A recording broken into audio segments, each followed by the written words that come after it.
Hai guys, Bitcoin baru saja melakukan breakdown dan tampaknya Bitcoin bisa ke harga yang lebih rendah lagi. Bagaimana prediksi harga selanjutnya? Kita akan lihat analisa teknikal ini. Ada juga soal DXY, Justin Sun yang mungkin akan melakukan buyback terhadap token TRX, berita-berita AI, dan ada juga untuk event besok. Nama saya Kelby dan saya menyajikan informasi seputar fundamental technical on-chain analysis.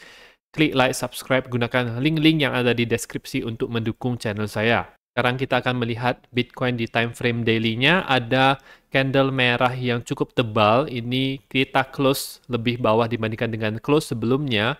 Close di harga 25.171 dan hari ini ada penurunan lagi, di mana memang ini tidak lebih rendah dibandingkan yang di sini close-nya, tetapi lebih rendah dibandingkan dengan yang ada di bulan Agustus. Harga itu sempat bereaksi terhadap garis warna biru ini di 25.200 karena itu adalah garis support yang kuat dan cukup signifikan, tetapi tampaknya volume ini cukup besar menyambut FAT FTX yang sekarang sedang beredar ya teman-teman. Sehingga ekspektasinya adalah bisa turun ketika berita FAT FTX tersebut itu muncul, di-approve, ternyata mereka boleh menjual aset-asetnya.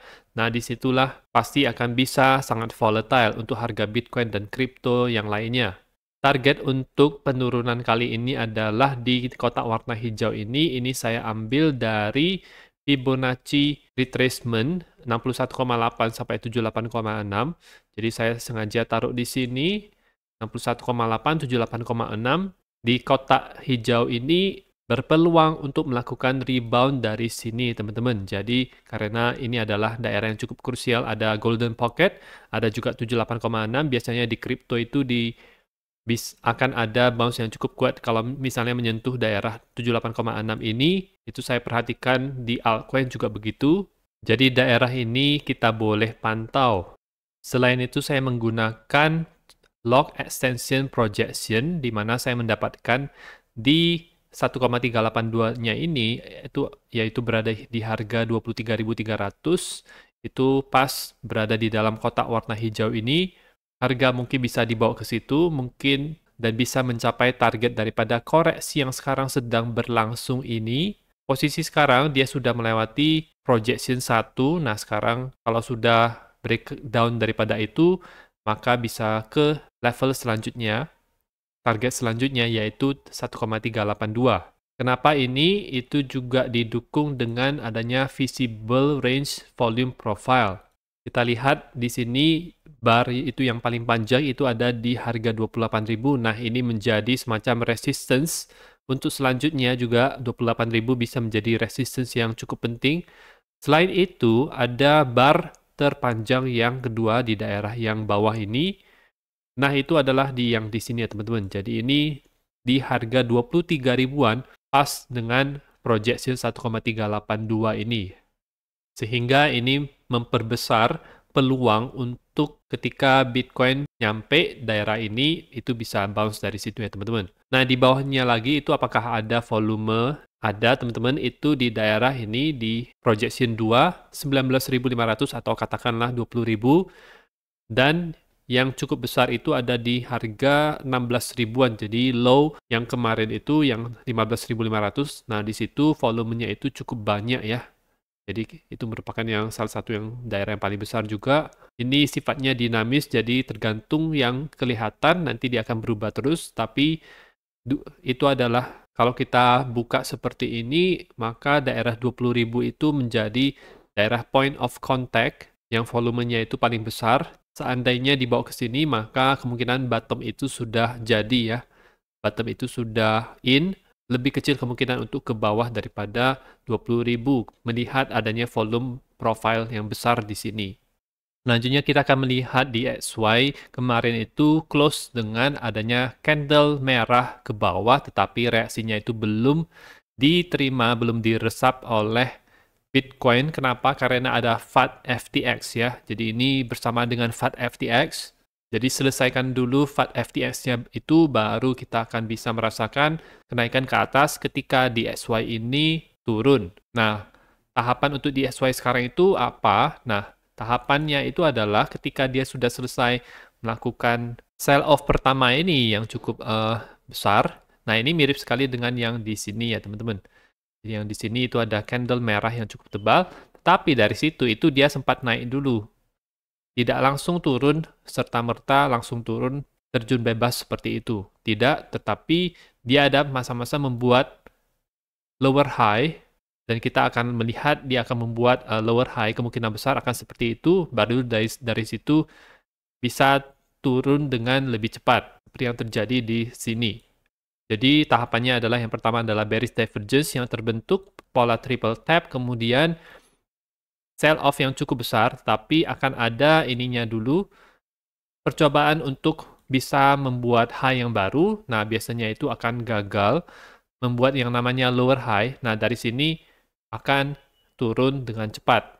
Mirip sekali dengan yang ada di sini. Dia ada bearish divergence terlebih dahulu, sell off yang cukup kuat, habis itu membuat percobaan apakah bisa naik lebih tinggi dari ini.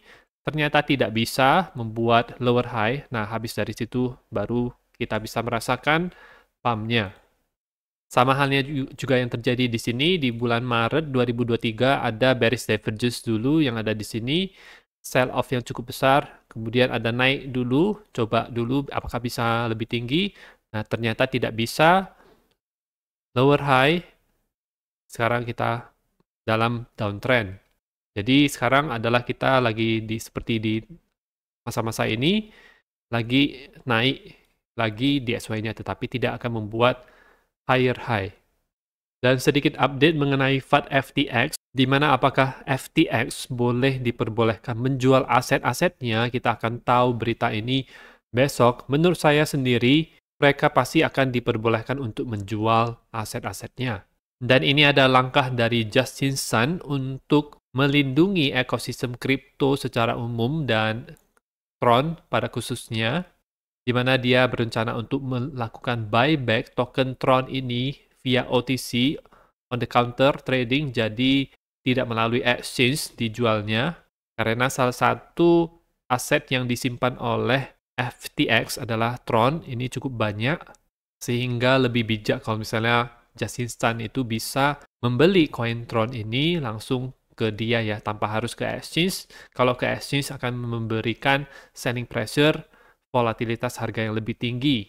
Tetapi ada salah satu langkah untuk FTX yang bisa memberikan angin segar, sentimen yang positif kepada market kripto itu adalah FTX 2.0 yang akan dijual ya kepada orang-orang yang mau membelinya. Di mana deadline-nya itu tanggal 24 September. Ya, kita tahu besok itu adalah soal apakah mereka boleh menjual aset digitalnya, pasti akan disetujui menurut saya. Tanggal 24 adalah deadline siapa yang mau beli FTX 2.0 ini. Dan ada ini juga untuk kreditor, dan sampai pada puncaknya, klimaksnya yaitu restart FTX itu bisa terjadi di kuartal kedua tahun depan. Pasti akan menimbulkan sentimen yang positif kalau misalnya FTX itu bisa di restart, dimulai ulang lagi. Masalah kita akan menggunakannya atau tidak, yaitu tergantung masing-masing. Kalau saya sendiri sih, saya tidak akan menggunakannya karena belum tentu likuiditasnya itu cukup. Likuiditas terbaik masih berada di Binance ya. Tetapi berita semacam ini pasti bisa memberikan angin segar untuk industri kripto. Dan ini yang kita perlu perhatikan juga selain FAT/FTX yang sedang beredar itu. Dan ini juga memperkuat teori di mana biasanya Oktober itu akan bullish ya teman-teman. Ini kita lihat September 24 itu berada di akhir bulan September. Dan ada berita mengenai AI, Google itu meluncing pendanaan 20 juta dolar untuk mendukung pengembangan AI yang bertanggung jawab. 20 juta dolar ini itu akan digunakan mendukung para peneliti memanage itu pertemuan-pertemuan dan soal solusi regulasi publik. AI tentu saja ini akan memberikan kemudahan kepada hidup kita sehingga tentu saja ini layak untuk di-funding. Beberapa penerima funding ini adalah seperti Aspen Institute, Brookings Institution, Carnegie Endowment for International Peace, dan seterusnya. Dan tidak hanya Google yang mengembangkan AI ini, tetapi juga raksasa teknologi perusahaan lain yaitu seperti Microsoft, Amazon, Meta itu kita sedang berada di lomba perang AI, siapa yang bisa mengembangkan AI terbaik, tercepat, dan termurah yang bisa digunakan oleh banyak orang.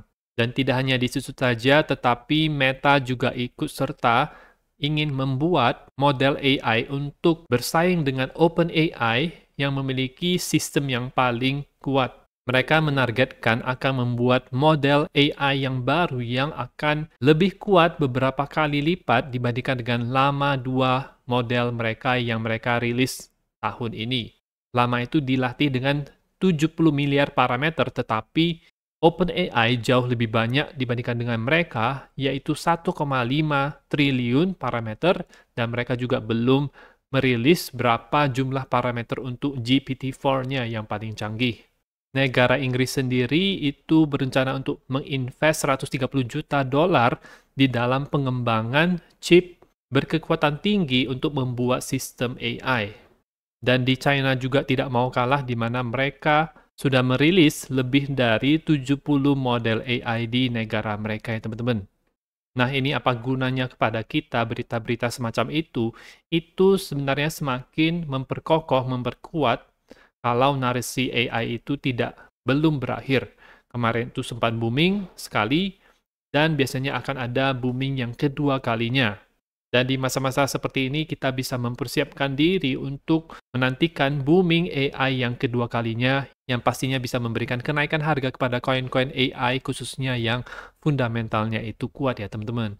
Dan terakhir, besok kita akan mendapatkan hasil inflasi lagi, CPI month-to-month, year-to-year, seperti biasa di jam 7.30 malam, dan pastinya akan memberikan volatilitas kepada harga Bitcoin. Satu hal yang perlu kita ketahui adalah inflasi month-to-month dan year-to-year-nya itu lebih tinggi forecast-nya dibandingkan dengan bulan sebelumnya. Artinya, inflasi mulai naik lagi. Kita akan lihat hasil aktualnya besok. Dan itu saja untuk informasi pada video kali ini. Semoga bermanfaat. Teman-teman bisa dukung channel saya dengan mengklik like, subscribe, gunakan link-link yang ada di deskripsi, dan nantikan video saya selanjutnya.